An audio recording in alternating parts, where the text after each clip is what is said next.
या 17व्या Valentine day निमित्त एक छोटीशी कविता केली आहे तुझ्यावर. ऐकशील तू? मला माहिती आहे ऐकताना हसशील तू. हा काय वेडेपणा म्हणशील तू. आजपर्यंत आयुष्याच्या प्रत्येक वळणावर माझी सोबत केलीस तू. माझ्या स्वप्नांचा, इच्छा आकांक्षांचा, भावभावनांचा आदर केलास तू. चुकलं काही तर स्पष्ट सांगणारा, घरामधीलच माझा निंदक तू. माझ्या छोट्या मोठ्या यशांमध्ये सिंहाचा वाटा उचलणारा तू. माझे लाड करून पाठीवर कौतुकाची थाप देणाराही तूच. लहान सहान कुरबुरी, फसवा रुसवा फुगवा चालू असताना जेव्हा आयुष्य परीक्षा घेतं तेव्हा स्मितहास्य करून इट्स ओके, होईल सगळं ठीक असं म्हणणाराही तूच.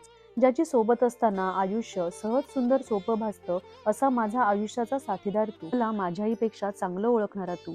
माझ्यावर जीवापाड प्रेम करणारा तू. माझा मित्र, माझा प्रियकर, माझा जोडीदार, माझं सर्वस्वही तूच. माहितीये तू कसा हवा सोबत मला, कृष्णासारखा माझा सखा बनून. राहशील तू? मला खात्री आहे होच म्हणशील तू. आयुष्यभर फक्त माझा आणि माझाच राहशील तू.